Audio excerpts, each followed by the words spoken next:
There is a place that is spoken about only in whispers. A dark area that spawns the beginnings of urban legends. A place where anything can happen and usually does. During the light of day, it hides just outside of view. But when the sun goes down, spirits, creatures of the night, roam free, and things do go bump in the night. It is in every state and every country, and there is no escaping it, no matter how safe you feel behind your locked doors and latched windows. So we invite you to turn down the lights and turn up your radio while we join Dave Schrader and Tim Dennis, your hosts, on a journey into the darkness on the edge of town.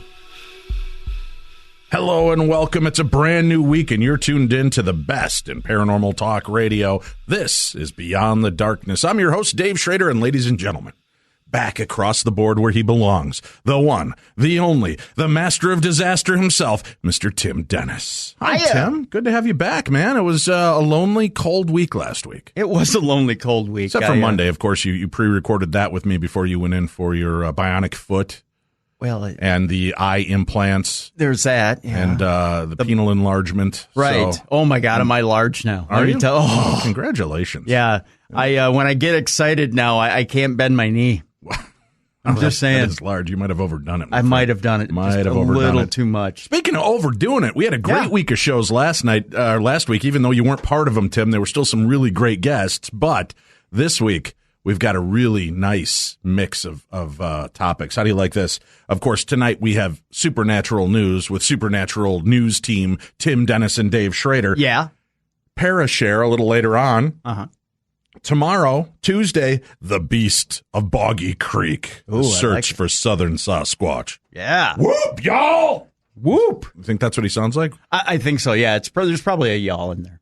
And remind me, when we get done with this list, to tell you what about my filming a little bit earlier last week. Yeah. Okay? So, Tuesday, tomorrow night, The Beast of Boggy Creek, The Search for Southern Sasquatch. Lyle Blackburn is joining us. Wednesday, Tim, The Great Pyramid Hoax. Hoax? Yeah, the conspiracy to conceal the true history of ancient Egypt. I like it. Turns out it's all made out of Legos, Tim. Really? No. Thursday, we're going to be talking to the Ghost Brothers. Well, at least one of the bros. Well, from TLC's hit TV series of the same name, The Ghost Brothers. One's better than none, right? Their new series kicks off this Friday, so we're going to talk to this irreverent group about their show. Have you watched it yet? I'm going to be honest with you. I've not seen it. All right. I'm going to send you the screener for their new episode. All right. You know what it is? It is a fun show. Uh-huh. It doesn't have the same tight feel you get in all these other shows. Okay. These guys genuinely act like they're having fun. Okay. And having fun spooking each other throughout the entire thing. All right. That's on Thursday's show. Friday, Tim, would you believe it? Mysterious tales from people you'd least expect. That's right. We've gone to your high school, Tim. We've talked to your janitor about your cleanliness in high school. What? Yeah, that's a mysterious moment. Oh, boy. No, but that's our topic on Friday, and we're going to be talking with Karen Stolznow. She's written the book, Would You Believe It? Mysterious Tales from People You'd Least Expect. So it's kind of a neat little week, something different, a little change going on. Plus, of course, the Theater of the Mind will be on Friday. Did the janitor tell you I spent 3 years in sweatpants? Yeah. Oh. But what kid in our age group didn't? Yeah, that's true. Thank God Zubas had not been released yet. Well, I love me some Zubas. Speaking of, I actually witnessed something. You know, we're in St. Cloud at KNSI, radio station, who allows us to do all of our podcasting needs here and where I can broadcast coast to coast from. Right. Very kind people let us in here to record these shows, so you get a much more dynamic, rich sound. So when you listen, you can really enjoy the tonality of my voice, much better than on my tinny microphone back at home. Anyway, as I'm driving in today to start recording, I saw a man, with a man bun. Oh. Not a fan. Oh, my. Yeah. Second of all, wearing Zubas.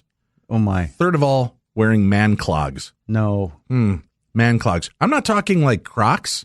I'm talking the wooden bottom shoes with the leather front. Like he was going to start dancing. Man clogs, Zubas, and a man bun. Yikes. Yeah. think Linus, intern, almost taller than me now again, Right, part two. yeah. He's created his own hairdo. He's going to call it the Man Muffin, the Minnesota Man Muffin. On top of his head. But I'm not a fan of the look of what I saw today. I don't know if it's this kind of kitschy, quirky, or was this guy just so lazy? Are Zubas back? They have That's been paranormal in itself. Well, how should I put this nicely? Because St. Cloud has been so good to us. St. Cloud is a little behind the times. Are they? Zubas were back. I noticed they got in that moving picture theater. They got that did. new movie Yeah.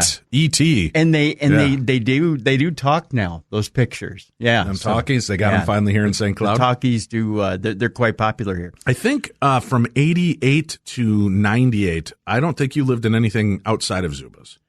No, give me a little credit. I did get out of them around 93, 94. 98, folks, don't No, believe it was 94. Or 98, one or the other. But the Zubas did come back for I think about 5 years. I'm going to dig up pictures of you to post because I want to show the Zubas No, I had and the Richard Marx man mullet you were rocking for a while. I did post a picture from Your hair was glorious. 90. Gosh, I was in Whitehall at the time. I want to say it was 94. Mm-hmm. The other day on Facebook, on my Facebook, and Teddy was in it. It was I saw that. Yeah. And I had sweatpants on. God I rest did his not soul. have. We miss- No. miss He's Teddy. alive. He's alive. Teddy's alive. Always alive in our heart. No. He's alive. He's on Facebook. I know. He I understand. posts Tim. every It's hard day. to let go sometimes. No, And he's here. He was at his son's baseball tournament. Oh, I'm sure he's there in the hearts of everybody around him. No, It's I mean a he was in the beautiful thing. crowd. He was filming. I know. mean, He's like he was- film. It's like he's hovering over the entire crowd watching no, his son play baseball. It's amazing. He's alive. No, see, this is one of those convergence moments, Tim. No, this is one of those what I hate to refer to as the Mandela effect. I think it's better to refer to it as the "Who brought Kirk Douglas back from the dead" effect. I recall our good friend from college passing away, and it was a sad time. I think he just. And you recall that he's alive. No, I don't know. I he never really hear is. from him, so I can't back it either way. He wished me a happy birthday on Facebook last in year. your heart, I know. No, he did. He really always a did. I part of can it. go back. You and can show set you. your accounts to just wish people happy birthday. No. automatic. He probably did that before the passing. No, I'm sure he's still alive. Dude. All right. And I want to thank everybody who's been supporting the show and using the Amazon link. Thank you so much. That is fantastic. If you love our show, you want to keep it on the air, one way to help us out is whenever you're going to purchase through Amazon.com, go to podcast1.com. Not kick it, because that could break your computer or phone. Yeah. But click on the Killer Deals link. Then follow down to the Beyond the Darkness banner. Click that. You'll find all the links for Amazon there that you can use. Click the one that corresponds with your geographical area, and then place your orders through that. And every purchase you make, a small portion of that goes to paying all of the facility fees and all of the streaming charges and everything that we need to cover to keep the show on the air. So thank you all for that love and support and being such great Amazon sponsors with us. All right, Mr. Dennis. It's been a week. A lot seems to have happened in the world around us. Yes. Right. Let's get to it. Where are we going to begin in today's journey into the supernatural news? Well, Dave, I've accrued a lot of love over the last week and a half from a lot of people since I've been away. You got a whole lot of love. I'm about to destroy You it got a right whole now. lot of love. Uh-oh. What? Well, it's not that I'm trying to get political with the first story. No, but you got to report the news as it comes in. I got to report what I got to report. I'm a journalist, Dave. Try not to choke over there. I'm a journalist, Dave, and I got to report what I got to report. Okay. It seems that there are witches out there casting a mass spell against our president, Donald Trump. Really? Yes. Okay. Most of Donald Trump's opponents believe that they will have to wait 4 more years to see him leave the White House. However, America's witches are more optimistic. At the stroke of midnight on Friday, followers of witchcraft across the U.S. performed a mass spell designed to stop the president from doing harm, as they see it. Well, that's good. There's nothing bad with sending good intentions to the president and stopping him from bad ideas. We always pray for wisdom for our leaders anyway. We do, but I think this might have been a little different. Yeah. A Facebook group devoted to the ritual has attracted over 10,500 likes and coined the hashtag Magic Resistance.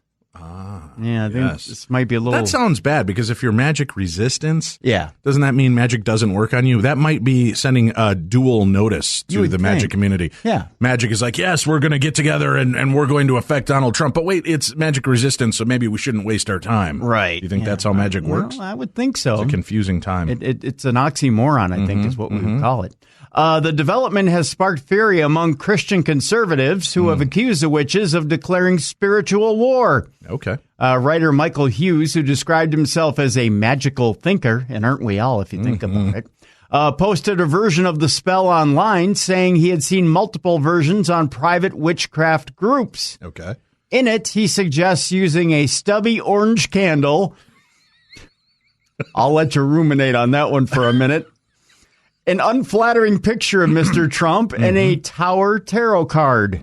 A Tower tarot. Oh, for Trump Tower. Right. Interesting. A stubby orange. A stubby orange candle. Okay. Well, that fits in, because last week when we were talking about all of the strange rituals, we found, when people are burning like a green candle to attract money, when you actually burn the green candle, you're deflecting. You're pushing that thing away. Right. So this would make sense, because if you're going to burn the stubby... Right. The stubby orange candle. Yes. Do you think that it would make it more effective if you took like the silk off the top of cornstalk and laid it above the candle before you lit it to give it more of a true impact and effect? Right. I'm not siding either way here. I just want to go on the record. I'm just saying, for true work, for real magic, if you make it look more like it, wouldn't that work? I think for it really to work, Dave, you want to find somebody with small hands to grab the stubby orange candle and use I saw enough of that hanging out with you in college. Hey, wait a minute. My hands are just fine. Yeah. I'll have you know. That doesn't answer your stubby orange candle issue. All right. That was a baby carrot I was eating. Just saying.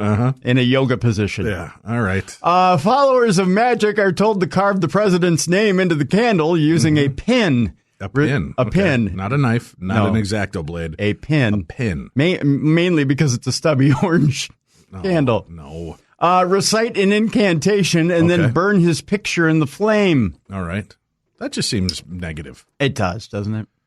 The words of the spell include a plea to the Wiccan deities to bind Donald J. Trump so that his malignant works may fail utterly, and so that he shall not break our... I don't know what this word is. All right. Break our hearts? Polity? Scritty polity. Yeah. Yeah, so he won't break our scritty polity, Dave. Okay. Although they were gone back in the 80s. Yeah, they've been broken for many years. Yeah, they have been. Usurp our liberty or fill our minds with hate, confusion, fear, or despair. I could go for some usurp right on my pancakes right now. I could too. Yeah. Oh, I'm so hungry. Nice maple usurp.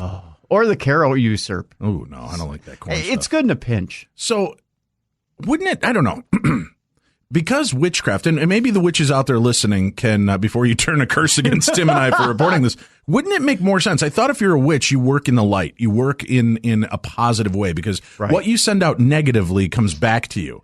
Wouldn't it make more sense to send out positive intentions, that our leader's mind be cleared, that his heart be opened, and that wisdom prevails? Wouldn't that be a much more powerful spell? So this is what I'm going to recommend to all of our listeners. No matter which side of the political fence you're leaning on, instead of burning short, stubby orange candles, instead of negative connotation, let's do this. Why not?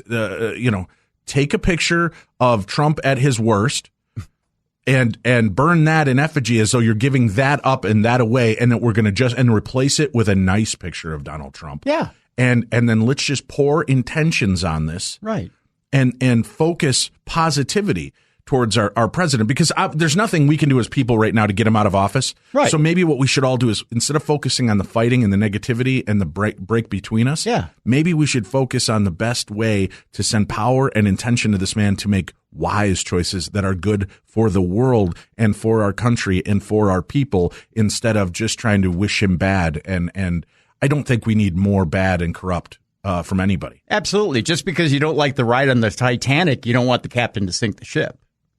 Well, you might, if you're having a bad day at the craps table, you might. Yeah, I've been there. And just a note to the witches out there, if you don't like the story I'm reading and you want to get back at me, after the recent surgery, you want to find a long 2-foot pink candle. No, Tim, that's not true. Not true at all. Your foot looks good. It's not pink and it's not 2 feet long. Oh, it's all healthy looking. Okay. And and truthfully, if you do have a problem with Tim regarding this, I know emails can get problematic and Facebook gets all bugged up. Just give them a call at 612. No, Dave. What? Dave. Well, wouldn't it be easier if you could discuss your point with them at 612? Dave. What? I got to keep the line open for doctors and infusion nurses. And I'm still, technically, You're right. You know what? Maybe if you guys did like a million witch march right to his house over at 45. No. I got to keep the driveway open for the infusion nurse. Well, they could just stand in they'll just go straight into the yard and totally avoid. Just go between the two gargoyle statues at the end of the driveway and cut right into the lawn. Avoid the topiary cut in the shape of Smurfs. I'm still not sure why Tim and his family do that, but I love jokey Smurfs. Yeah, and then just go in there and then just chant to bring Tim out. And much like Eva Perón, he'll make an appearance at the at the grand porch and address you all. People. And his address again is 485. No. Oh, you almost let me go that time. I got a little nervous. No. Are you sure? Okay. Yeah, I'm good. So witches are burning candles, incantations. Right. Does he actually give the incantation? Well, here's the deal. We said that a little bit of the incantation. Okay. It billy oten bo bo and bid eaten dot and sis boom ba centra rah rah rah. That's exactly it.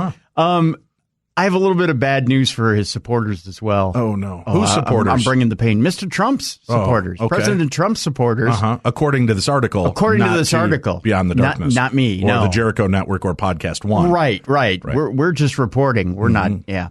They don't escape this deal either. No? Really? As the spell asks that their malicious tongues be curbed too. That's good. I'm all for that. Maliciousness being curbed is good. So maybe there is some positivity towards this. What they're looking for is just to shut down the negativity, shut down the fight, and bring about kumbaya. We do have free speech in America, though. Right. Well, free speech is one thing. There's a lot of hate speech being pushed around under the guise of free speech, and that's shenanigans. I'm going to call shenanigans. Mr. Hughes suggests that instead of the normal closing line, "So mote it be," witches could burn the former Apprentice host's image with the words, "You're fired." Okay. The writer said he published details of the spell because he felt it would be very welcome to a lot of people. Under the tenets of witchcraft, a binding spell does not wish harm on its target, but aims to stop them from doing harm themselves. This is not the equivalent of magically punching a Nazi, Mr. Hughes wrote. Rather, it is ripping the bullhorn from his hands. I know. I'll magically punch a Nazi and get away. Sounds like Lucky Charms guy. I do remember that commercial as a kid. I do, yeah, I do. You will give us the Lucky Charms. I know. I'll punch a Nazi and get away. I think it was Goebbels that was in that one, wasn't it? Yeah. Could be. Yeah. It is ripping the bullhorn from his hand, smashing his phone so he can't tweet, tying him up and throwing him in a dark basement where he can't hurt anyone. That's pretty specific. The lotion in. Yeah, it's a Buffalo Bill move. Do you think it'll be Schwarzenegger that'll be that Buffalo Bill for him? I think so. He rubs the lotion in. Put my puppy back into the bucket, Donald. He's done with Apprentice now. I know. I know because I've read the tweets from the president. Those are the only tweets that fascinate me. I know. I are you not fascinated by the president's You're right. tweets? I am not. I'm not fascinated by the president. I'm wondering why. Yeah, it's weird. Focused on that. Yeah. Mary Pat Azevedo, who took part in the ritual in Arizona, said she saw the ritual as a unity prayer. Okay. She told the BBC a true witch would never cast a spell on anyone without their permission. This prayer is for well-being and peace for all beings, Ms. Azevedo. All right. See, that's good to hear. Yeah. Ms. Azevedo says she hopes to see physical, emotional, and spiritual changes in Donald Trump and American politics. So there you go. However, if you want to come join me, I will do a special incantation to make him vanish from the planet Earth. Arnold, that's not right. No. Yeah. There was some sort of warning on this spell. You're not supposed to do it during a waning crescent moon. No. Never. You also shouldn't shave your inner thighs during that same time. Right. But you should make some crescent rolls because they're delicious. There's never a bad time to make crescent rolls, Tim. All right. Is there a follow-up? Am I seeing that correctly? There's a follow-up to the story? There is, Dave. Breaking news from earlier this week. Exorcists are fearing that witchcraft against Donald Trump could bring up some bad things. We can't use the devil, they say. The devil uses us. That sounds kind of like some sort of protest chant. What? We can't use the devil. The devil uses us. Yeah. I think if you chant that too much, that could cause problems, too. It could, yeah. Following revelations that witches do plan on casting spells on Donald Trump, Catholic exorcists are saying, hey, you witches! They're not putting it that way, but they're saying there's dangers of meddling in witchcraft, and the growing presence of evil in the world is a bad thing. It's bad. Well, so this guy didn't read the whole article either to realize that they were putting out positive unity. Right. Yeah. He just went straight for the evil. Yeah. Self-described witches from around the world, of course, held the first mass rituals to cast binding spells against Trump and all those who abet him in late February. However, they plan to continue holding the rituals about once a month.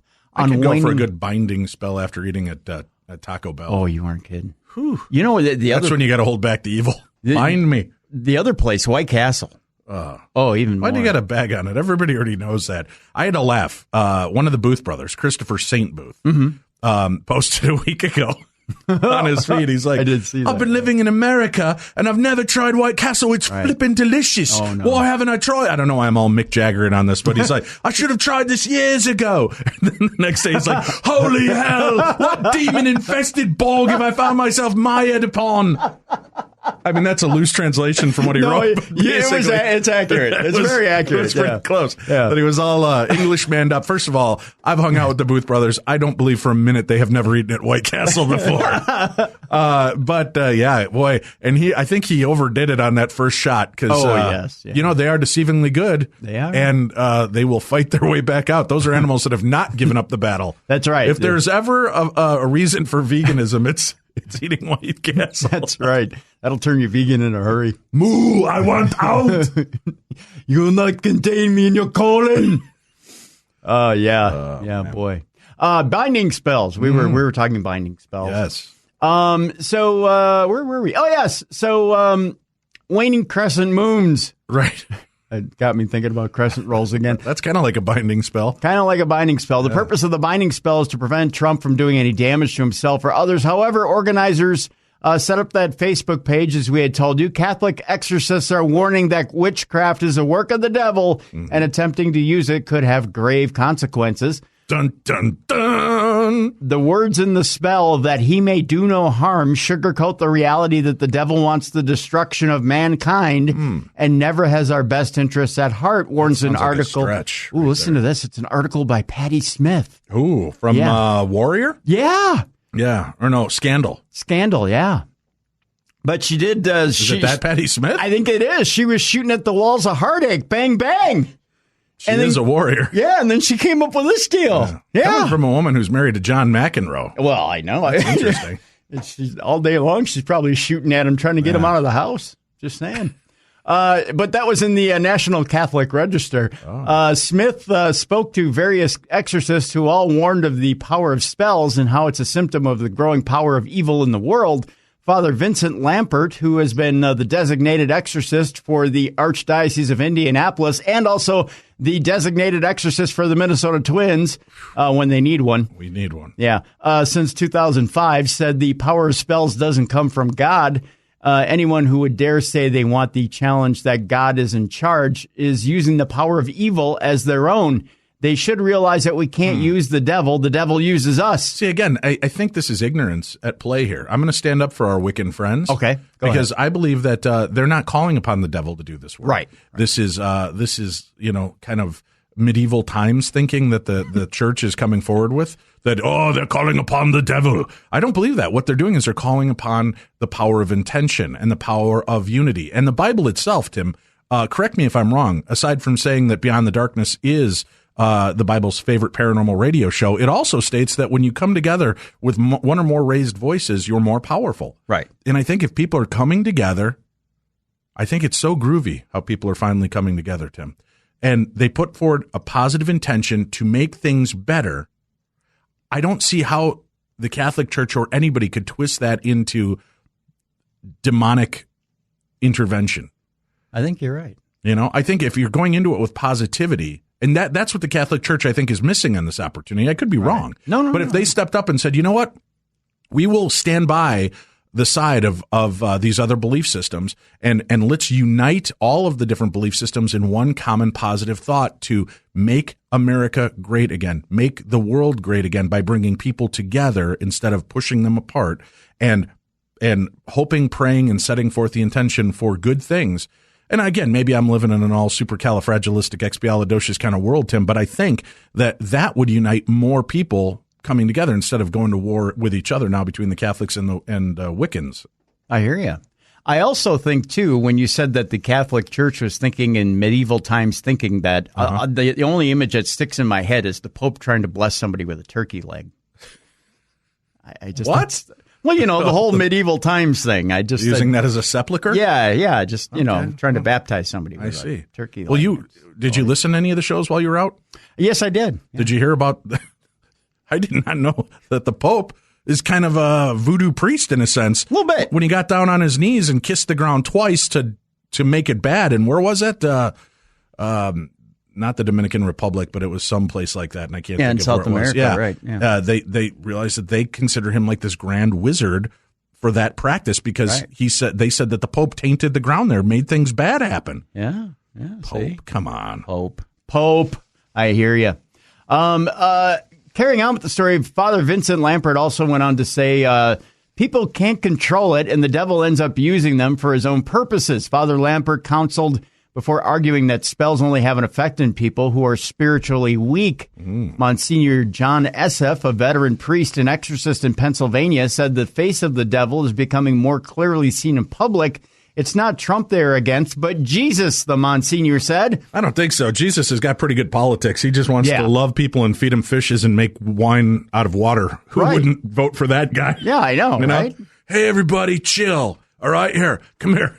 Check out this bottle of Dasani. Pow, wine. Chill out. I mean, if Jesus is running and doesn't get 100% of the vote, what kind of heathen are you? Right. I mean, you're like, no, Jesus that is the original OG party. Right. I think that's what it should be. I mean, if you go to the polls and you go, Jesus is too liberal for me. I just can't. I can't vote for him. This whole loving one another nonsense is just not working for me. Just can't do it. Yeah. The Monsignor said the devil is saying, no way are you are you reigning?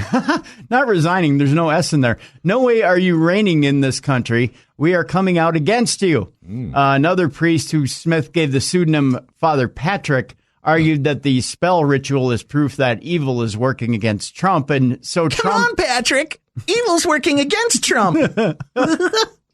Now, that would make going to Mass a whole new type of entertaining. What if SpongeBob was your pastor? Yes, I would totally go Father SpongeBob. Eat of this, for it's the Krabby Patty I created for you. It would make confession very interesting. It really would. Excuse me, Father SpongeBob, I've sinned. Father SpongeBob. It turns out I inappropriately touched myself. Mr. Krabs.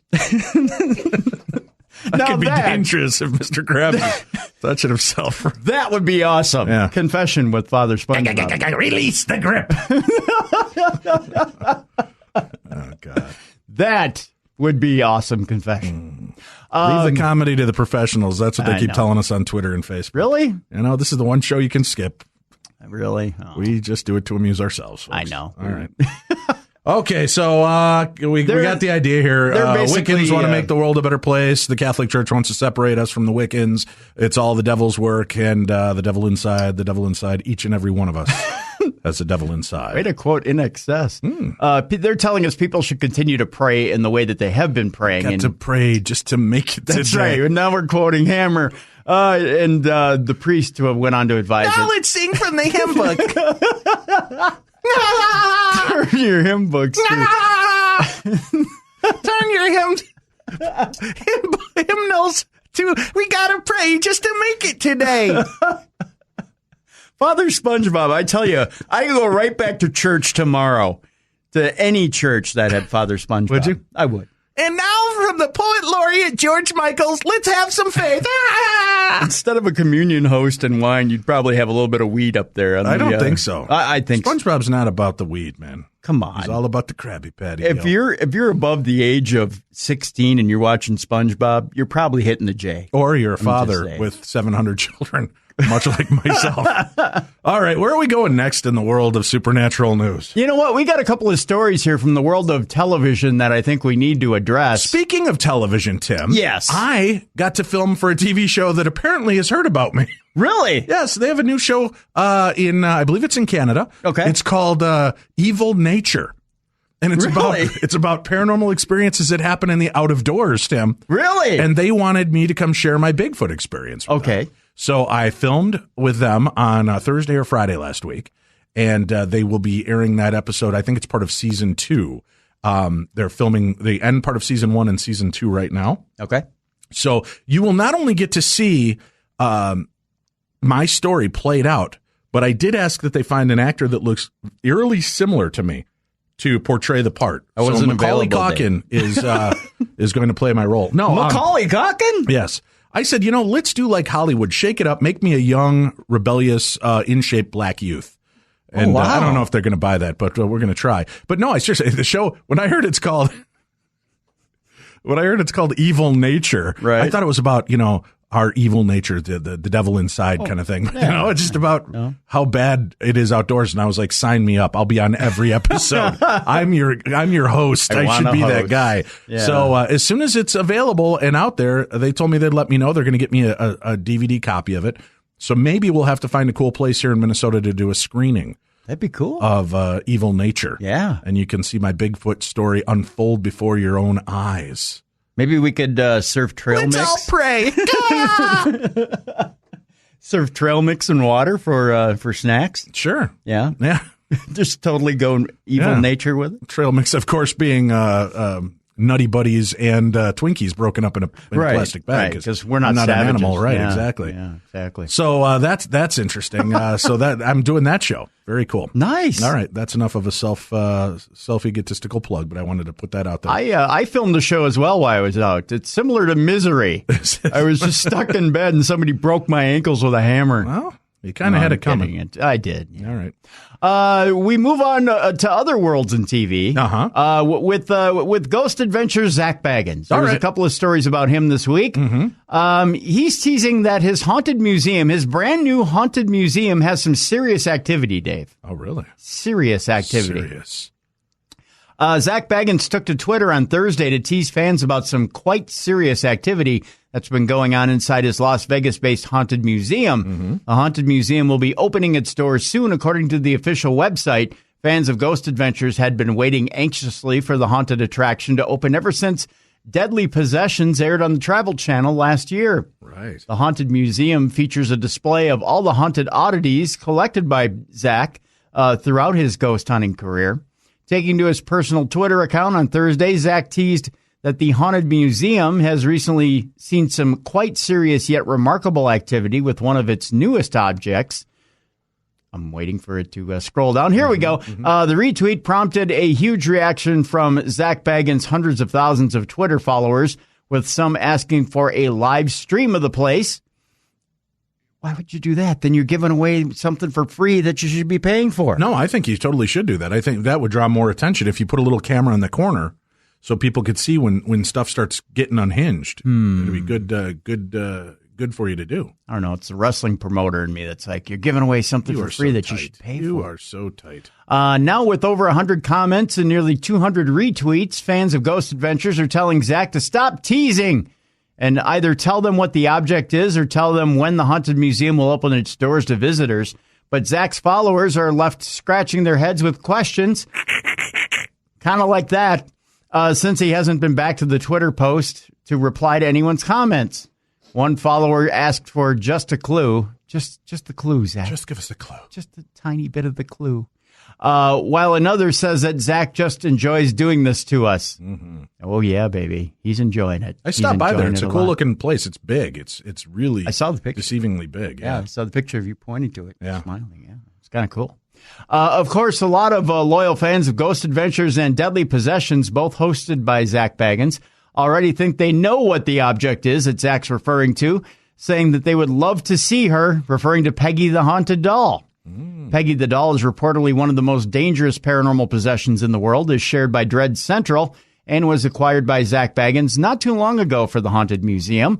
According to the report, Zak obtained Peggy the Haunted Doll from its previous owner, Jane Harris from England, which he then featured on Season 1, Episode 3 of Deadly Possessions, a series that showcases some of the haunted artifacts in the Haunted Museum. Harris, a fellow paranormal investigator as well as a haunted doll collector, claims that anyone who sees Peggy the doll will become ill with dizziness, nausea, and even chest pains, according to a report from Week and Weird.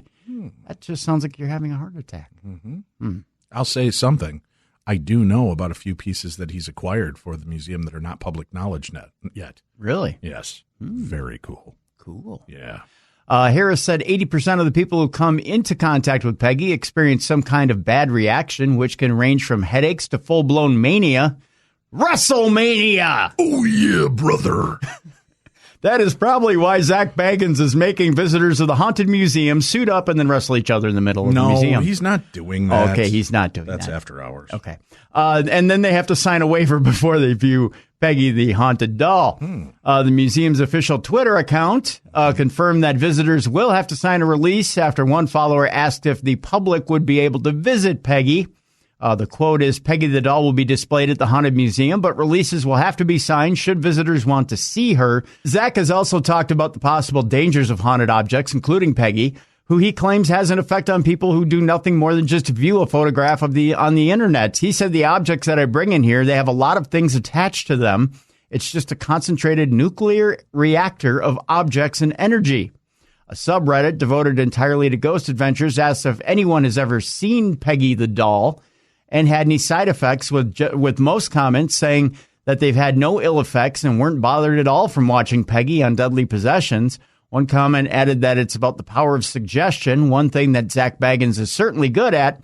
According to several other comments, Zak is quote-unquote over the top with building tension and anticipation. Well, that's the idea of TV. You got to build some excitement. Well, yeah, otherwise it's a little tension. Otherwise it's like no ratings, no money, no nothing. Right back with more ghost hunting. Otherwise, you know what it is. It's instead of Haunted Possessions, you just got that Antiques Roadshow on PBS. Yeah. I mean, that's all you're looking at. And what fun is that? So, well, you know what? I would be interested.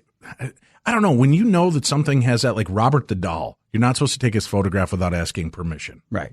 I did. Uh-oh. And then I thought, nothing happened to me, but there's been a lot of bad things that have happened. But was that just because life happens and bad things happen? Or did I incite the power of Robert the Doll? Peggy. I wouldn't want, I don't know. Yeah. I don't know. Would you want something like if you had a museum set up? Yeah. Would you want something that could incite mania and vomiting, nausea, upset stomach? I'd be concerned that people might puke. Not without a Pepto stand there for $5 a shot. Got to sign a waiver though. Well, that's good. Good planning on his part. Yeah. Because people will, and it is, whether it's real or their perceived perception, redundant there. But if it's their perception of what's causing that, it could be just as dangerous. That is true. All right. New season on Travel Channel, Ghost Adventures, March 25th. Be sure to be there. Yep. All right. I just got done helping them find a really interesting location, a personal story that they went out to help. Really? Very, very dark and interesting. All right, what else have you got for us? Also on the Ghost Adventures train, we'll tell you about this. Zak Bagans also, according to this article, evidently was written by Jamie Sotonoff and Dan Geyer. It said wasn't aware of this person's paranormal gifts when he was a teenager living in Glen Ellen. It says, yet he remembers some weird ghostly stuff that happened to him in the suburbs. This is all written in first person, but this is about the experiences of this person growing up. Well, then just skip it. Yeah, I just said it was another one of the stories with Zach. Yeah, he grew up in Glen Ellen. He said that was some of his favorite memories growing up there, but he's had experiences there and in Michigan, I think, is the one that really kind of set him on the path of weirdness.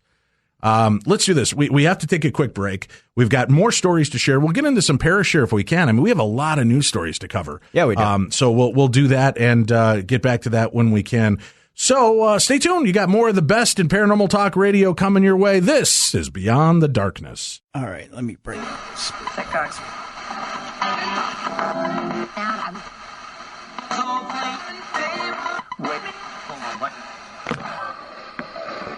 there's anyone here, you can speak to me now through this device. Not 10 minutes. How many people are here with me right now?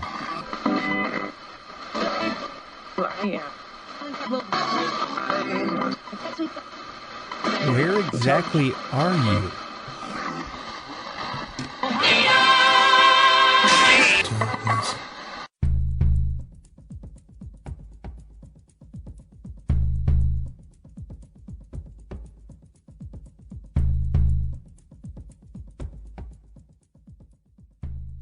We're back, and you're tuned in to Beyond the Darkness. I'm Dave. That's Tim. Hey, we should mention, we had a chance to do something pretty cool. Yeah. And had kind of a spiritual moment a couple weeks back.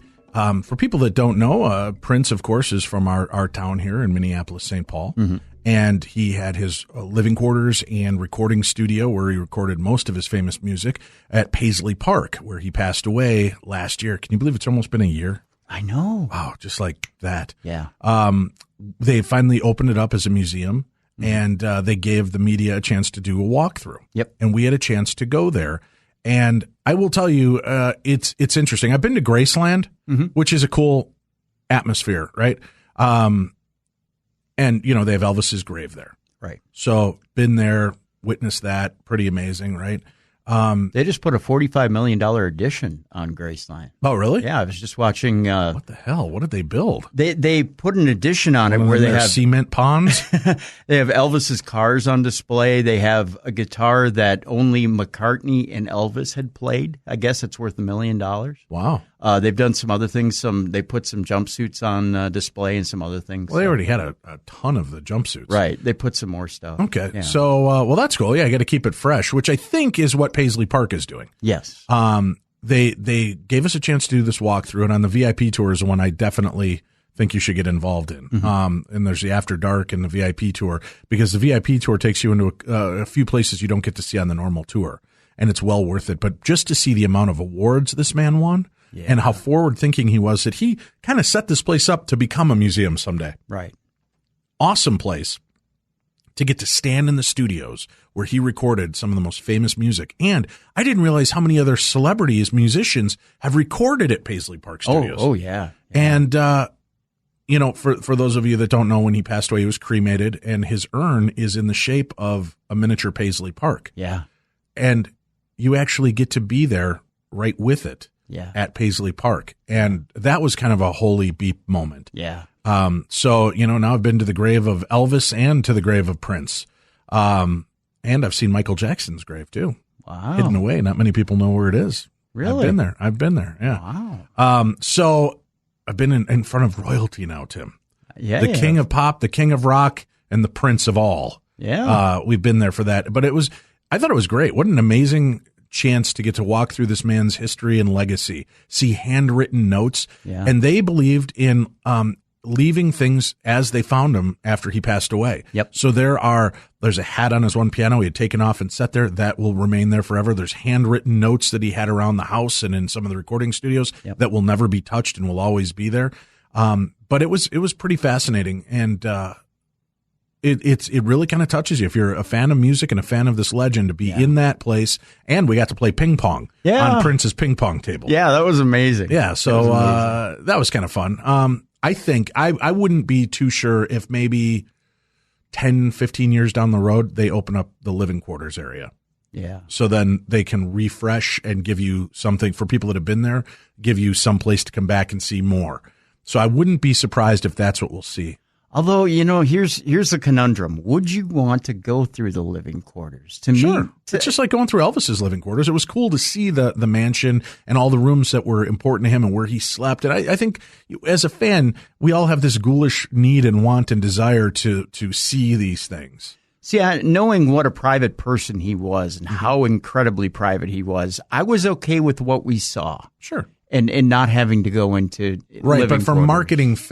marketing reasons, 10 years out, you're going to start. I think it'll start getting stale, and you have to, just like with Elvis's deal, I'm sure. they've got to come up with something new. And I think the new part 10 years down the line will be opening it up. It was interesting. You know, he had that one yellow, like macrame outfit he wore on one of the music award shows. Yeah. That everybody was so blown away because it was like assless when he performed. Yeah, that was after Diamonds and Pearls. It wasn't actually assless. He had like leather or flesh colored chaps built into it. Like so it looked like his ass, but it wasn't. Right, yeah. I feel so gypped now. So gypped. But all that controversy back then, and it was just like a leather patch on his ass. Yep. But it was pretty cool to see the Purple Rain room was amazing. That was just astounding to be there. Yeah. See the actual guitar. And I got to be honest with you. I mean, I understand he was a slight man, but his white guitar always looked big to me. Yeah. And when you see it, it looks so small and I don't know, it looked like something you'd give a kid. The instruments were, the guitars were slightly smaller, although there's one that he used on the Gold Experience, which is a gold cymbal. Right. And that was a lot bigger than I expected it to be. I mean, it looked like an axe. But I'll tell you what, I didn't get the sense that Prince was there among us, but I definitely got the sense you could just feel an amount of energy I've never felt before, even at Graceland, with the millions of people that have gone through there. There was just something, dare I say, mystical about it. I don't know how to explain that. And trust me, I like Prince. I'm not a major Prince fan. I thought he was cool and interesting for a while. You and I know I had a falling out with him during his Funky for No Reason Northrop Auditorium concert. And was felt slighted by him after that. Yeah, I wanted my dirty little Prince. But a fascinating man nonetheless, and a huge talent that will be missed around the world. So it was something to be there and see that. So I'd highly recommend it. If you're a fan of music, whether you were a big fan of Prince or not, I think when you go into this place and just get a chance, you'll see how eclectic this man was and how his mind worked, because you get a feel for it in all of these rooms. The big recording studio we were in, where they did like Bat Dance and all of those songs, that was probably the holy grail moment for me. That and the Purple Rain room, it just really felt saturated with like a very light energy. I'm not a medium or psychic. I'm not a sensitive kind of guy, but that room just felt really powerful to me. Yeah, that Studio A, that digital studio where greats like Stevie Wonder, Chaka Khan, Miles Davis had recorded as well. Didn't U2 record in there as well? Yeah. U2 had done a set. REM. Yeah, REM. Yeah, there's a ton of musicians in there. That room, even though the master control side was very dark, everything is very black in there. Everything is very light in the recording side of it. And like you said, even though you look into that blackness, it does feel very light in there. And it has everything to do with the creative energy that's in that room. You know what I would love to see them do? When I went to Vegas for Super Bowl, my son wanted to see the Cirque du Soleil Beatles Love deal. And I've always been interested in seeing a Cirque du Soleil show. I went with my friend Eric and my dad, and Eric has been to a bunch of the different Cirque du Soleil. He said this was one of the best ones because the music's all recognizable. Yeah. And it's kind of cool to watch this extravaganza. But what was really neat is, like, during some of the bits, they would play sound bites from the recording studio as they were setting up and talking back and forth. Yeah. And I would love for them to, I don't necessarily have to hear Prince's music that didn't get released, but if you went into that recording studio and they'd, if they did something grand, like, it's something to be in here, but imagine during the peak of his creativity to be in here and hear Prince for yourself, and then have a recording fire off of him. Okay, let's go to slide 4. I want to hear more trumpet, just to hear him kind of banding back and forth or laughing and talking about something. Right. I think that would be a really impactful moment, and to hear some of these behind the scenes conversations, because that, to me, at the Cirque du Soleil Love show, the Beatles show in Vegas, that was really a nugget. I mean, I love the Beatles music as it is, and I loved seeing their interpretation, and the aerial effects and everything they did was really kind of cool, and the costuming was fun. But to me, the real gem was getting to hear these audio bits between takes of the Beatles talking to one another and having fun doing what they love doing. They did play a bit of a selection. Prince's last album was an album that he was a jazz album. He was recording for Blue Note Records. Right. And what's interesting is Prince fans may remember Madhouse, which was a jazz project that he had done. We were in college at the time. They had released a couple of albums under Madhouse. And at the time, it was when I worked with Lake Hammond over at Minnesota Public Radio, he had described it a little bit as Prince's dabbling in jazz, as he put it. And it really was a dabble into a funk-based jazz. But what we heard, the unreleased, really was Prince as a mature musician who'd really discovered his jazz side, who had really discovered jazz and discovered his love of jazz. And it sounded mature, and it sounded good. Well, and I get that. And it was cool to hear the little audio bits that they played. But there's just something about hearing his voice one more time, right? And hearing him behind the scenes. And if you had that set up with timers and lighting to have it, okay, you see the light kind of light up in the engineer booth as you hear Prince talk, and then as he's directing to something, you see the lights go on in the drummer's room, and you hear the little as they're getting ready. I just think that would really be a really inclusive, amazing moment to just kind of put you back into that moment in time when this took place. The one moment I would love to hear that there's bootlegs of it out there that you can hear. There's only, I think, 4 songs out there. Is the 4 songs that Prince and Miles Davis put together, and if you could hear the sessions or recording sessions between the two of them in that setting that you're talking about, I think that'd be phenomenal. Or even just if you did like a 30-second snippet from a couple of the major albums that he recorded there. Yeah. Of them talking about, all right, let's for Bat Dance, let's do this, because there's got to be those recordings of them talking back and forth with engineers. Well, here's the thing, though, too, with songs like Bat Dance, a lot of that was just him. It was just him in the studio layering stuff together. It was his layered vocals. It was right, but I'm sure he was still machine, talking too. Like I said, I just think overall it'd be interesting to hear kind of the background nuances. But I would definitely recommend it. Paisley Park Tours was well worth it. And the food. Did you guys like the food? You know what? I liked most of it. There was some of it that I was a little too spicy for me. You can actually get pancakes. You can get pancakes there. Yeah. So fun stuff. Yeah. But that was cool. And I'll mention real quickly, this weekend opening up is King Kong, the new Skull Island Kong. Yeah, you went to see it with us. And, well, you get a chance to RSVP. You've been laid up with a bum wheel. I went to see Skull Island Kong, and it was awesome. It was everything I could have wanted in a Caillou giant monster movie. It was fun. It was irreverent. It was action packed. I loved that last Godzilla movie. That hit on every note for me. My only issue was that it took a little long for the build up to get to Godzilla, but I loved the way they did it. I loved that you were seeing it on newscasts in the background and you could see him.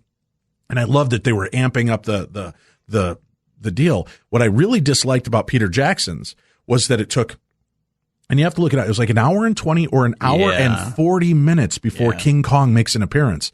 That is way too long to make you wait to see the main character. Yeah. That'd be like a James Bond movie that goes an hour without Bond. Right. Who the hell? I want that. Well, this movie heard the problems. They knew what they did. They bring you Kong in right away for just a few seconds to give you that exhilaration feel. And then they build the story around it. And it is such a fun movie. Do yourself a favor. Wait all the way through the credits. It goes to black and you think it's over and then it starts up again. So you got to be patient. But for those of you King Kong fans, Godzilla fans, giant monster fans, you're going to want to see this because it finally ties 2 worlds together and it's really cool. So I give this a solid 4.5 out of 5 stars. Loved it. My boys were enthralled with it. I love this movie. Really a fun one. The other movie I went and saw was Logan. Now, you're a huge Wolverine fan. You got your Wolverine shirt on. I do. I know you're not a fan of Hugh Jackman's Wolverine. I'm not. And part of why I guess I've enjoyed the movies as much as I have is I was not Wolverine was an interesting character to me, but I always felt he was very two-dimensional in the comic books. And I've really enjoyed Hugh Jackman's portrayal of him. I went into this one and I made a huge mistake. I brought my 14-year-old and my soon-to-be 8-year-old. Yeah. Because it's an X-Men movie, I figured it's going to be. I understood that it was going to be a little darker, but Deadpool has ripped the top off of these kind of movies now. I'm not kidding you. In the first 10 minutes, "FU" is said at least 5 to 10 times. Yeah. Even Professor X is cursing like a sailor. Oh yeah. And it is one of the most violent. I would put this more as a horror movie in some senses. To me, it was like The Transporter meets a Clint Eastwood spaghetti western and a horror movie all wrapped into one with this kind of dark, brooding story all the way through it. And I liked it. I was intrigued by it. I thought it was a little slowly paced throughout the movie. I thought what was really genius is they're kind of doing this. I don't know how to say this. This doesn't give a plot point away really, but like the world of X-Men comic books exists in this world. At one point, Logan is doing something. He moves it over and there's an X-Men comic with him on it and he rolls his eyes and then makes a comment to Professor X. Oh, we have an X-Man fan here. You know, these stories are bullshit and blah, blah, blah, blah, blah. They just fleshed out something that happened and made a big, story out of it. So it's kind of interesting as though we're looking in a real world where comic books were kind of based on real stories that took place. That was an interesting take for me. Yeah. But to see Patrick Stewart, I feel in a sense should almost be nominated for an Academy Award for this movie because he plays multiple versions of himself in this movie. And he is really flipping good. For a Wolverine movie, Professor X, I felt kind of stole the show in a lot of ways. The one thing I know people will like is you finally get to see Logan in full berserker rage mode. Which they've always held off on in the other movies. Right. So this is the and this takes place. This story is based on the Old Man Logan storyline from the comic. And this is the Wolverine, I think, that every X-Men fan has wanted to see, has been begging to see over the last God knows how many years. I got to tell you, though, 2000. Off air, I swear like a sailor. I have no problem with it. I think words are just words, and I love the F word. To me, it's like putting salt on a meal. It flavors up. You realize just how passionate, angry, or happy you are about something with a well-placed FU, right? In this movie, it felt forced. It felt like, oh, look what Deadpool did. Well, then F this, F that, M or F or F, F, F, F. And I just felt like, we get the idea. You're edgy. Let's just move on. And at one point, my son looks up at me and he goes, Dad, why is he saying that so much? And when a kid says that to you, to me, it just felt like, okay, that's overkill. Again, I got the idea. Deadpool ripped the Band-Aid off and made it. But I also like that about Deadpool, that was its own self-contained universe and that's okay. I hope, truthfully, I don't mind an occasional curse word in these movies. It's natural part of conversation. And I feel it makes it more realistic in some sense. But I think even you'll see it. At some points, you just feel like, this is overkill. We don't need to hear, this isn't directed by Quentin Tarantino. I don't need to hear F this every 2 minutes. And that's how I felt it was. But overall, I'm going to give it a solid 4 out of 5 stars.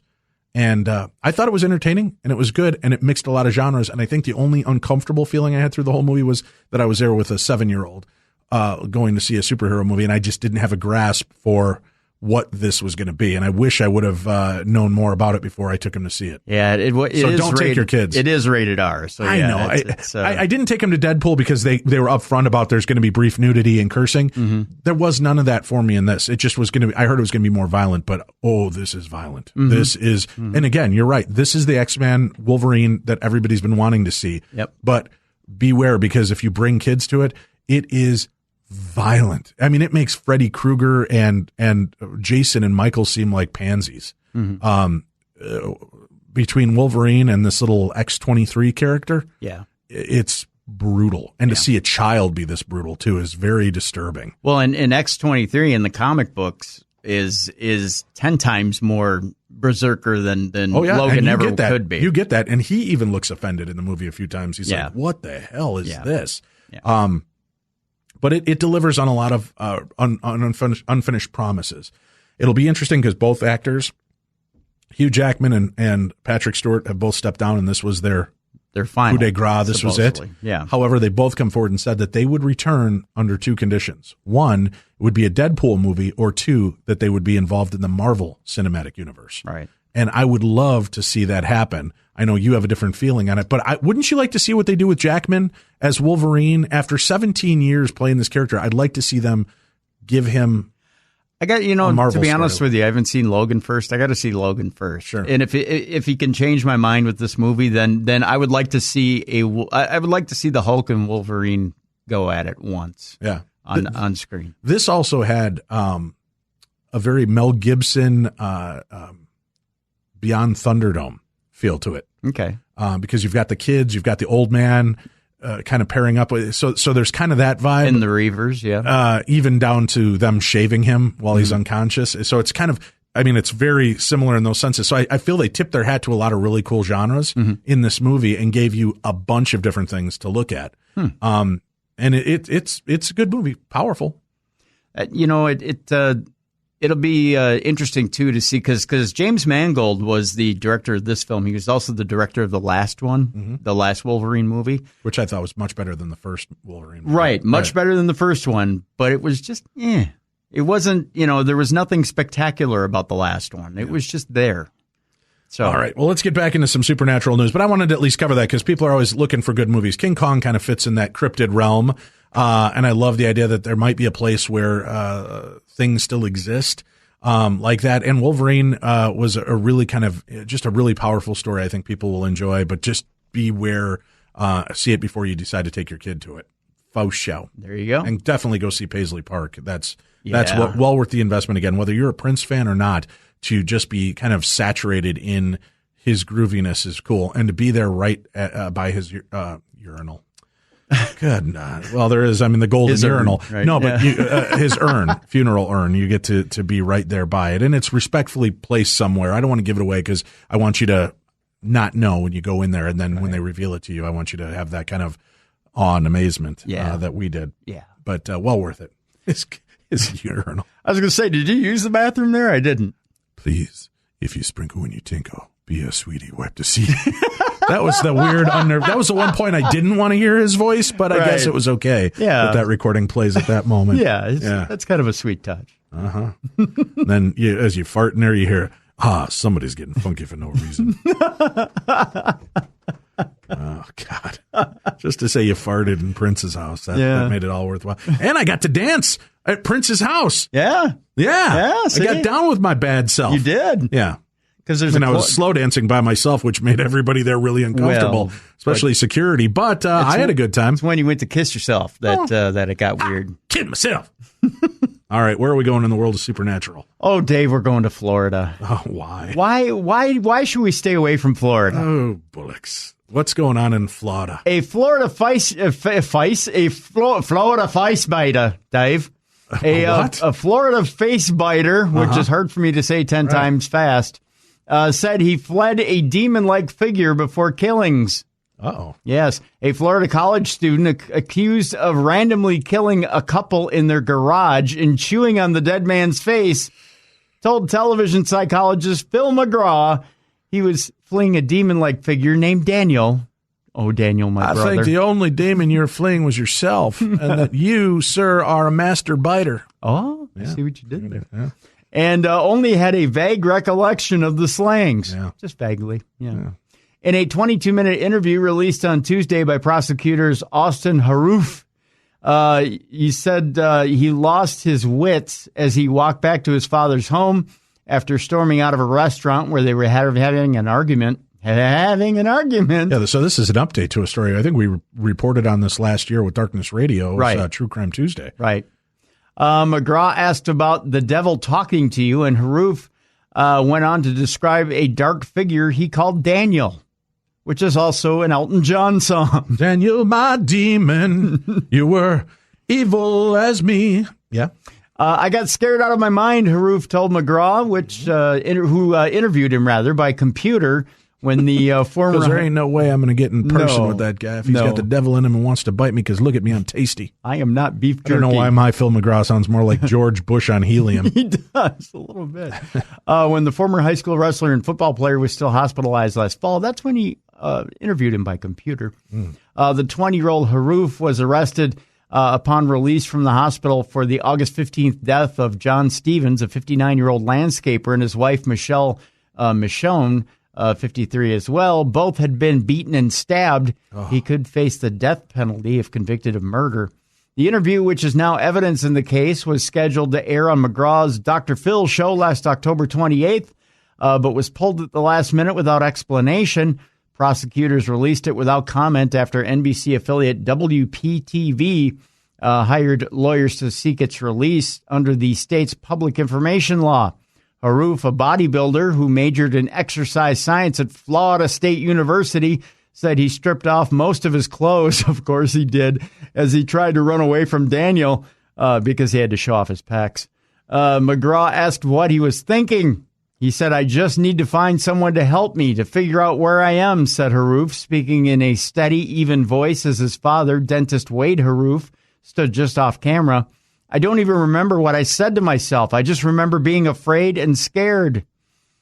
He said he doesn't remember how he came to face-to-face with Michonne in the couple's garage. He said she screamed, and then it's a blur. "I don't remember what she said. I just remember being yelled at," Haruf said. He said he grabbed a machete he found in their garage, but he doesn't remember why he killed her and her husband. Devil inside. Devil inside. Pretty much. Each and every one of us has a devil inside. You're kind of on that Hutchins kick today. I like inks. What can I say? I see. It's like it happened, but I wasn't aware of it at the time, Haruf said, crying. I don't know. If I knew, I would tell you." Haruf said he drank something he found in the garage after the attack. He refused to say what it was. It severely burned his esophagus. I'm guessing it's gasoline. He denied ever using steroids or hallucinogenic drugs such as Flocka or bath salts. None showed up in his blood tests. When sheriff's deputies arrived, they found Haruf on top of Stevens, chewing his face. Not the most stable guy in the group. Oh. It took numerous deputies, jolts from an electric stun gun, and bites from a police dog to pull him off. They said they didn't shoot Haruf because they feared hitting Stevens. McGraw ended the interview by promising to work with Haruf's father to learn why he snapped. "You keep hanging in there, but we are going to look for answers," McGraw told him. Haruf's family said he had been acting strange for weeks before the attack. His mother, Mina Haruf, told police he claimed to have superpowers and that he had been sent to help people. She said his bed had been moved to the garage because he thought there were demons in the house, and that a few hours before the attack, she stopped him from drinking cooking oil from the bottle, only to find him eating a bowl of cooking oil and cheese. Something tells Well, me he heard that deep frying it's bad, so maybe he was just trying to cut out the middleman in there. Well, and if he's built and he's stripping off his clothes to show everybody, Folks, he's not going to do us a favor. Seriously, if you find yourself in a rage where you're suddenly craving human flesh, do us a favor and instead just visit our advertiser, HelloFresh. Right. And get yourself involved in that, because you can get boxed meals delivered to you. You don't even have to put any thought or preparation into it, Tim. They give you everything well measured out. Well, yeah. And you can eat like a king, and it doesn't entail you beating anybody to death and eating them in their garage. That's right. And here's the best part, Tim. I know you want to know that there's more. Did you know if you go to HelloFresh, if you go to HelloFresh and use the unique promo code DARKNESS, right, you could save 35 off your first week of deliveries. Wow. You and I are using HelloFresh. Yes, we are. This, if anything, is a call to arms, Tim. Stop eating each other. Right. Let's make Tim's premonition that the Terminator will come before the zombie apocalypse. It's gonna. Let's stave it off by everybody signing up for HelloFresh. Right. Get great meals delivered to your home for you or your family. You can choose the meals, and they have good, healthy alternatives to human facial nibbling. Put down the cooking oil and cheese, for God's sake. Exactly. I mean, sure, that's a simple meal, but they make it even more simple, and you can cook like a gourmet chef with HelloFresh, Tim. That's all I'm saying. Right. That might be the way to do this going forward. Of course. And I don't like to brag. Down 15 pounds. You're down 20 pounds. 20 pounds, son. Yeah. That's pretty good. And you're eating good food for once. I am. And you know what is surprising to me with HelloFresh? What's that? Only takes less than 30 minutes to cook most of these meals for me and my family. Yeah. So I don't have to spend hours in a maddened, zombie-like state wanting to eat the flesh of humans. I could just cook in a half an hour. Boom, I've got good meals. That's true. From salmon to chicken to beef to stir fry. And Tim, for those vegan zombies out there that just want to eat the face off of a potato, right? They even have veggie boxes, Ooh. family boxes, the classic box, which you and I like because we both enjoy a little meat now and then. Love some meat. Yeah. So if you want, go sign up for it. HelloFresh, they're one of our advertisers, and they would appreciate it. We'd appreciate you stop eating each other. Yes. And take advantage of this deal. Remember that when you go to the special call for action here and you want to go sign up for it, you'll be thankful you did. Even Katie Hart from Darkness Radio has gotten a part of the HelloFresh now. She's eating it. Nice. She's on board with us. But you can save yourself $35 off your first order just by adding the special unique promo code DARKNESS at checkout on your first order for $35 off. You'll be thankful you did. Yeah. That's from your pals. That's not even an advertisement. That's more of a customer service. That's more of a, what's the word I'm looking for, Tim? A public service announcement. Yeah. Yeah. From your pals wanting you to eat right and avoid human fleshes and bites and just eat healthy, fresh, Tim. That's the best way to go. That's right. Mm-hmm. That's right.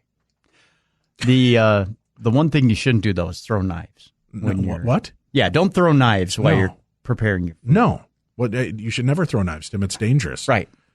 What, do you have a story about knife throwing? I do. Oh, I do. What a lead in. What? But not by humans, Dave. By poltergeists throwing knives. By what? Poltergeists throwing knives at officers. Mm. Are they poultry knives? They're poultry knives, yes. Poultry knives, poltergeist. Good God. Try to say that 10 times fast. No. I said try. Poultry knives, poltergeists. That was one time slow, but nice try. Okay. All right. And missing those officers by just mere centimeters. Why? Because it's hard for the undead to hit accurately. I don't know why. No, but, yeah. I don't either. They're what's the story now? I'm lost. Terrible. Police ran in terror from a house after a poltergeist threw a 15-centimeter knife at them, narrowly missing them. Yeah, like that. They are understood to have been called to a bungalow, or to the bungalow, or any bungalow for that matter, after reports of a fire hazard in the building. But they were not given the warmest of welcomes after apparently being targeted by a ghoul. Not a boy, but a ghoul, Dave. I got you. Right. Bizarre footage taken outside the house appears to show a plate being thrown and lights being switched on and off. Police later found burnt mattresses and broken lampshades scattered through the property in... Boy, those poltergeists, they should be called partygeists. Those guys know how to party, Tim. Lampshades and all, huh? Oh, knock it off. They found burnt mattresses and broken lampshades scattered through the property in Puerto Montt in Chile. They are the afterlife of the party, that's for sure. I got a million of them, Tim. I see what you did there. I see. One of the officers first on the scene said upon entering the home, we could see that surprisingly items fell from the walls. Just as I was coming in the door, a 15-centimeter knife brushed my back. Thank God I had the bulletproof vest, so there was no injury. Ooh, a bulletproof vest stopping a knife. Well, yeah, Tim. I mean, if you could stop a bullet being shot at 1,000,000 miles an hour, and that's science, man. I think you can stop a poltergeist throwing a knife. Interesting theory. Despite a thorough search, nobody was found inside the house. A family that had been living there has refused to return, saying that they fear for their safety. Arturo Sanchez, an official looking into the incident, told a local radio station on Monday this is a situation that is totally paranormal in character. Family is being frightened at home because of a very strange situation that was happening days ago, and that today they have reached their peak. The goings-on at the house has attracted huge crowds with up to 200 people gathering outside, according to Sanchez. Are they mental? There's knives being thrown. Well, evidently they're quite good at catching them if they're no dice. Gathering on the lawn. Yeah. Religious heads have been asked to perform spiritual rites at the house in order to drive away the spirits. And there you be. Yeah. Knives, Dave. I guess so. Knife-throwing ghosts. Poultry knives. I'm surprised that Barnum and Bailey has not shown up to recruit these poltergeists. They are party going. Yeah. Poltergeist, poultry knives throwing. Fun, Tim. That's all it is. Yeah, I know. Barnum and Bailey, yeah, they're done. Well, I think they're doing their last tour, and this is it. They're done. Still, I mean, a knife-throwing ghost, maybe that'll get the money coming in. I feel bad because, we've read a lot of these creepy clown stories over the last year and a half. Right. You know that the Barnum and Bailey clowns are like huge fans of our show. I know. They listened to us when they were touring. Right. They're very heartbroken, as we are. I mean, it's kind of a shame to see the circus go away. I understand the whole animal controversy. Right. And I understand that. Okay. But it's a kind of a shame to see that kind of family entertainment going to the wayside. Yeah. Yeah. It's good entertainment. I love the circus. Yeah. I used to go to the circus as a kid. Very sad. They keep trying to shove you in the JoJo the monkey face boy cage. They did. Yeah. But JoJo, you know get back in the cage. JoJo, I'm Tim Dennis. JoJo, get back in the cage. You know what's fun about that cage, though? What? Good food. Yeah. Yeah. Is it healthy fresh? No. Well, then how can you call it good food, sir? So it was the only thing I was fed as a kid. Did I mention that that's one of our advertisers on the show, Tim? Is it? Healthy Fresh. And if you go to healthyfresh.com, for your first order, you can save $35 by adding the special code. It's HelloFresh. That's what I said, HelloFresh. HelloFresh. But I mean, they're so healthy and fresh, Tim. Right. HelloFresh. Pay attention to what I mean, not what I say. For God's sakes, Tim. Okay. We've been friends long enough that you should be reading my mind. Okay. I am reading your mind. Go to HelloFresh.com because HealthyFresh.com could be porn. I'm not sure. But check out HelloFresh.com and at checkout, use special code DARKNESS in order to get $35 off your first order. Right. Right. I love our advertisers, Tim. They're good to us and they keep us on the air. So I'm just going to throw that in when I can. Well. Yeah. All right. Have you got another quick story for us? I do. We continue in South America, in Chile, to be exact. Speaking of Chile, Tim, did you know HelloFresh has their own homemade Chile? They do? I don't know. I'm sure they do. I'm going to find out as it gets closer to football season, which I can't wait for. I can't either. All right. We're drafting like way, way down in the second round. Yeah. All right. So what's going on in Chile? According to a Fox News report, a group of militarized police in Cabaneros, Chile, Chile, were spooked after experiencing what they reported to be a sequence of paranormal occurrences in a home they entered after a terrified household made the call. Do tell. Upon arriving, we could observe that there were several broken windows and mattresses outside the house. God, ghosts hate mattresses. They do. It's like they can't do the horizontal polka anymore, so why not throw the mattress right out the door? Right. Well, if you could float in the air and do it, why would you want to lay down? Well, that's a good point. Yeah. Evidently, we won't have any mattress sponsors in the next few Ghost weeks. Mattress. I'm trying to get them on board. Are you? Mm-hmm. Wow. Mm-hmm. Ghost That's all I'm going to say. We can't keep advertising because they're not on officially with us. I know. But get on the program and let's get you going. Mattress. Yeah, Ghost Mattress. Or Ghost Bed, I think it's actually. Is it Ghost Bed? Yeah. Get on the program and let's get talking about it. If you look up Ghost Mattress and Healthy Fresh, you're not going to find our advertisers. Yeah, you won't find it. But HelloFresh is on the program. Yeah, and possible potential. You know what? As a matter of fact, you should all email Ghostbed and tell them to advertise on our show because we're good guys. Yeah. Yeah. And they'll get plenty of plugs. Yeah. Upon arriving, we could observe that there were several broken windows and mattresses outside the house. Police Sergeant Boris Olivaria, Dave, told the local press concerning his visit to the home in the southern city of Puerto Montt. The family told us that there had been paranormal activity. At first, it was strange, but once inside, I was questioning one of the owners when a towel fell down from the attic. Not a towel from the attic! Oh, my God! Oh, yeah. That doesn't sound real scary, I'm not going to lie. No, it just sounds like somebody was showering up in the attic. Or hung it on a railing and it slipped off. Right. I wouldn't jump to the conclusion that it's poltergeist. Right. Olivaria also said he believes he was attacked personally while in the house. Thank you for that. I called upon the devil, telling him to get out of there. And when I was leaving, I felt a knife that grazed my back. Oh, you know what? This is a copy of the other this is just a version of the other story? Yeah. Oh, in Chile. In Chile. All right. So we got the idea of it. But nice we read it twice. Yeah. Just different versions of the story. Yeah. That's my fault. I sent them to you. But it looked like two different stories, didn't it? Yeah, it did. My fault. It was nice. My fault. That's all right. We'll read another ghost story. How does that sound? Sure. Sounds good. A mom panics as a shape-shifting ghost scratches her at a haunted house. Wow. Yeah. Okay. A terrified young mom claims she has been forced out of her council flat by evil spirits, which have scratched her and tormented her toddler son. No good. No good. Although she is really, really cute, Dave.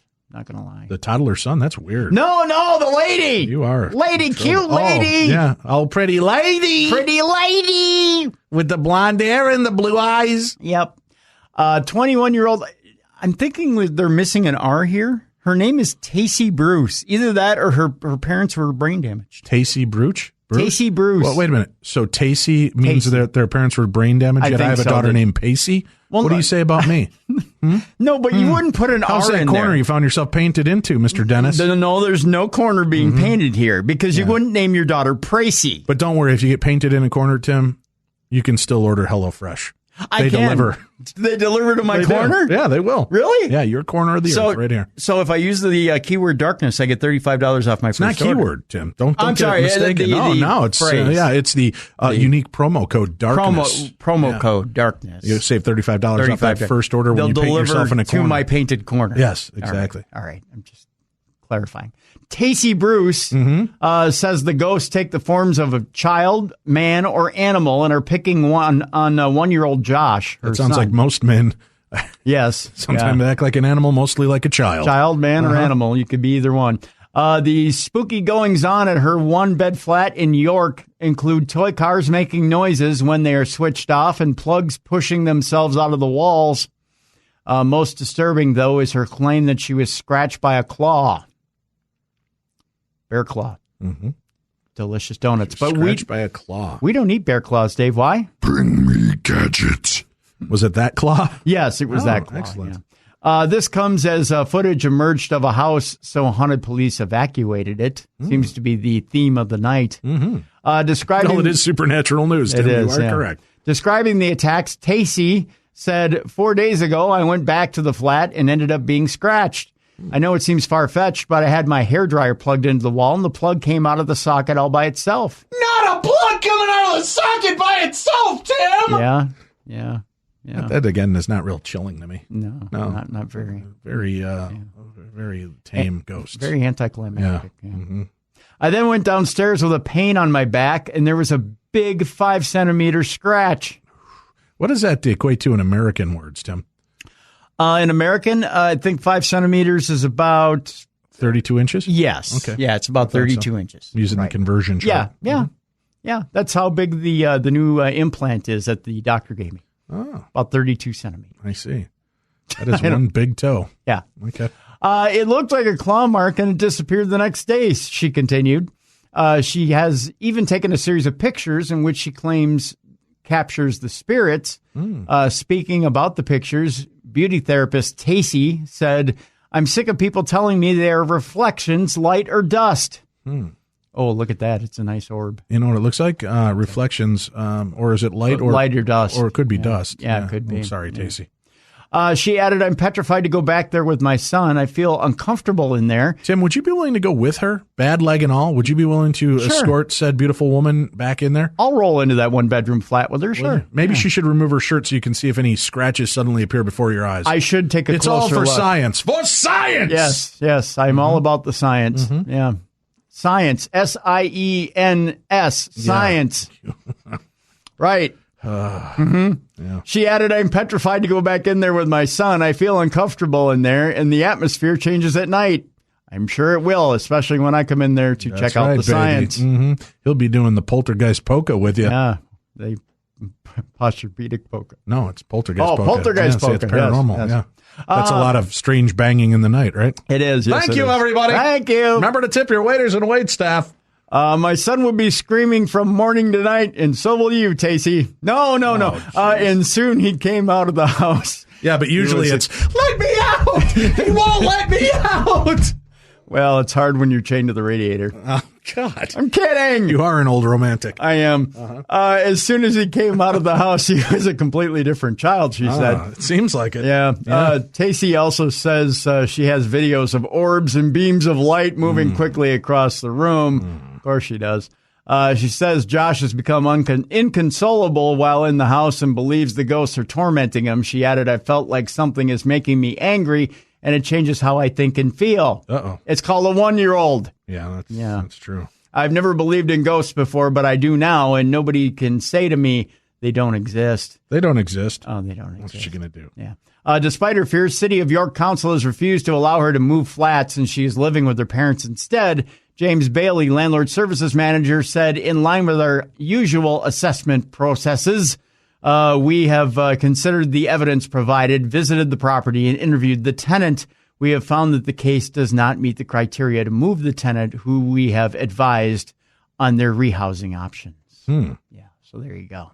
All right. I think we have time for maybe one or two more short stories. You know what? I gave you one. We're not going to have time for Parashare tonight, okay, but I gave you one that I really want you to play. This is actually from a TED Talk.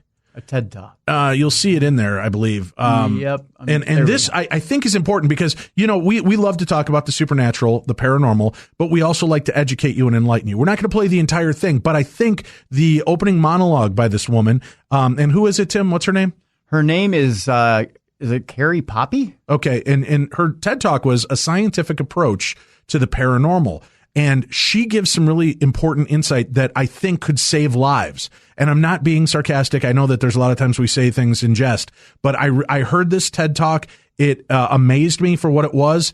And I really want all of our listeners to hear this. And whether you share this entire show with people or just this segment, this could be one of the most important stories. And again, this is not a joke. I really think people that think that they're having paranormal experiences in their house, Tim, should hear this story. So I'll signal when to stop it. But this is an actual TED Talk, and we'll just go from there so you can hear it. But please do take notice of this. And again, I promise I'm not kidding. This is very serious. Go ahead, Tim.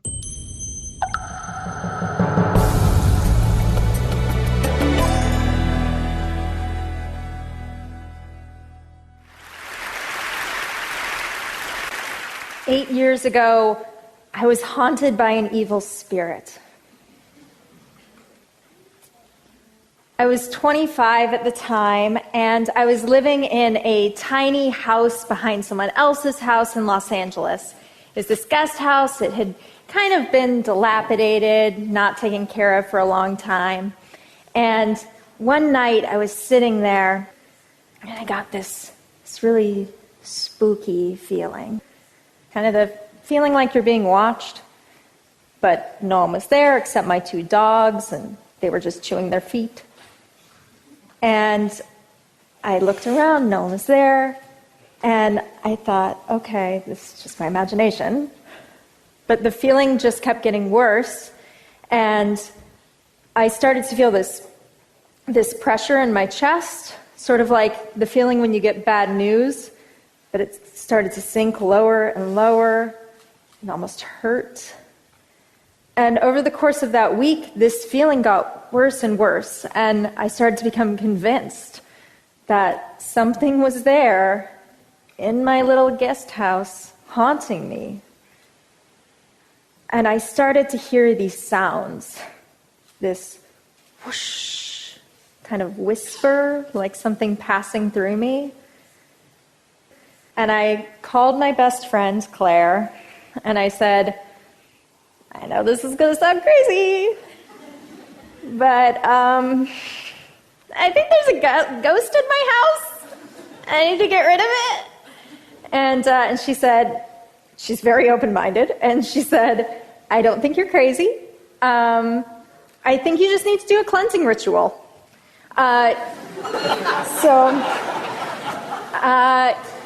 Get some sage and burn it and tell it to go away. So I said, okay. And I went and I bought sage, and I had never done this before, so set the sage on fire, waved it about, and said, go away. This is my house. I live here. You don't live here. But the feeling stayed. Nothing got better. And then I started to think, okay, well, now this thing's probably just laughing at me because, it hasn't left, and I probably just look like this impotent, powerless thing that couldn't get it to go away. And so every day I'd come home, and you guys, this feeling got so bad that, I'm laughing at it now, but I would sit there in bed, and I would cry every night. And the feeling on my chest got worse and worse. It was physically painful. And I even went to a psychiatrist and tried to get her to prescribe me medicine, and she wouldn't, just because I don't have schizophrenia. Okay.